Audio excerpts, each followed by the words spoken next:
Oke, kali ini kita mau bahas satu cerita yang dalam banget dari Injil Lukas, yaitu perjalanan ke Emmaus. Ini tuh kisah tentang gimana rasanya kehilangan harapan, tapi terus, secara luar biasa, menemukannya lagi di saat semua terasa mustahil.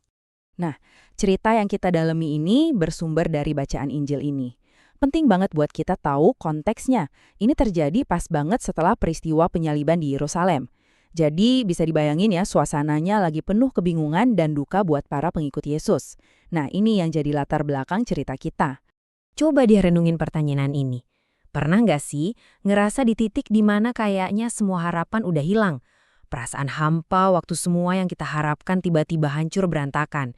Nah, perasaan inilah yang jadi titik awal dari kisah yang akan kita ikuti. Oke, kita mulai ya perjalanannya. Kita akan kenalan sama dua orang murid yang lagi jalan, tapi kondisinya lagi sedih dan bingung banget. Coba bayangin suasananya. Ini hari ketiga setelah penyalipan. Harapan mereka udah hancur lebur. Jadi, apa yang mereka lakukan? Ya, sama seperti yang mungkin kita lakukan pas lagi putus asa. Mereka pergi. Mereka jangan menjauh dari Yerusalem, pusat dari semua kejadian yang menghancurkan dunia mereka. Mungkin untuk lari dari rasa sakit itu. Nah, kutipan ini ngena banget. Ini bener-bener menangkap inti dari keputusan asaan mereka. Ini bukan cuma sedih biasa loh, ini adalah hancurnya sebuah harapan yang sangat besar.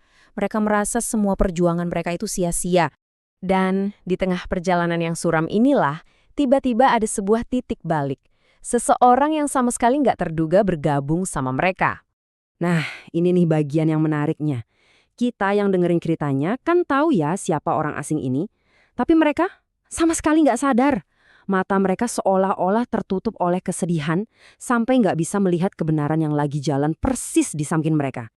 Jadi ya, mereka ceritain semuanya. Semua fakta yang mereka tahu. Mereka tahu apa yang terjadi, kubur kosong, ada pesan dari malaikat, tapi mereka nggak bisa mencernanya. Fakta-fakta itu bukan yang ngasih harapan, malah cuma nambah kebingungan mereka. Oke, sekarang kita masuk ke inti emosional dari perjalanan ini. Momen di mana kebingungan itu pelan-pelan mulai berubah jadi sesuatu yang lain. Uniknya, orang asing ini nggak ngasih mereka informasi baru. Dia justru menata ulang informasi yang udah mereka punya. Mulai dari kitab Musa, para nabi, semuanya disambungin seolah-olah menghubungkan titik-titik. Dia nunjukin kalau penderitaan itu bukanlah akhir, tapi justru bagian dari rencana yang lebih besar. Dan ini dia momen kuncinya. Sebelum mata mereka bisa mengenali, hati mereka udah merasakan duluan. Ada sesuatu dari kata-katanya yang seolah menyalakan lagi percikan harapan di dalam diri mereka yang tadinya udah hampir padam. Nah, ini dia puncak ceritanya. Momen di mana semuanya tiba-tiba jadi jelas dalam sekejap. Coba diperhatikan betapa sederhananya momen ini. Pengenalan itu nggak terjadi lewat penampakan yang heboh atau mukjizat besar, tapi dalam sebuah tindakan yang paling akrab, memecahkan roti. Ini bukan sekedar makan malam biasa. Gerakan ini, mengambil roti, mengucap syukur, dan memecahkannya, itu kan gema langsung dari perjamuan terakhir. Nah, di saat itulah, dalam tindakan kebersamaan dan pemberian diri itu, mata mereka akhirnya terbuka. Anehnya, begitu mata mereka terbuka dan mereka sadar, ia langsung lenyap. Ini seolah-olah mau bilang kalau tujuan kehadirannya itu bukan untuk tinggal secara fisik, tapi untuk membangkitkan iman mereka. Kebenaran itu sekarang udah ada di dalam diri mereka sendiri.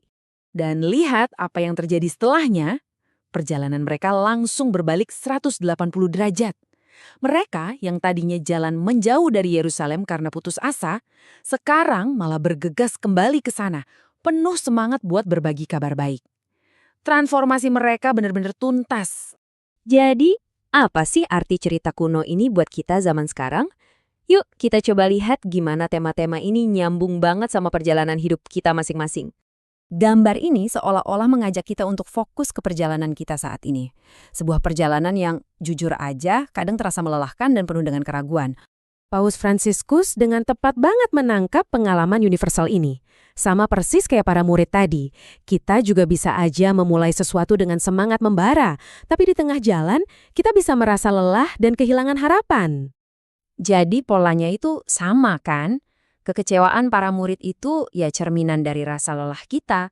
Dan sama seperti perjumpaan di jalan mengubah segalanya buat mereka, sebuah perjumpaan yang tulus dengan sumber harapan, kita juga bisa banget menghidupkan kembali semangat kita. Nah, pulang di sini tuh bukan berarti kembali ke tempat fisik ya. Ini lebih soal kembali ke iman, kembali ke komunitas, dan kembali ke tujuan hidup kita. Ini adalah tindakan berbalik arah dari keputusasaan menuju harapan yang baru aja dinyalakan kembali. Dan ini jadi pertanyaan terakhir buat kita renungkan bareng-bareng. Kisah Emmaus ini nunjukin bahwa kadang-kadang harapan itu datang bukan pas kita lagi sendirian, tapi justru pas kita lagi jalan bareng orang lain, berbagi cerita, dan membiarkan hati kita dibukakan pada kebenaran yang nggak terduga.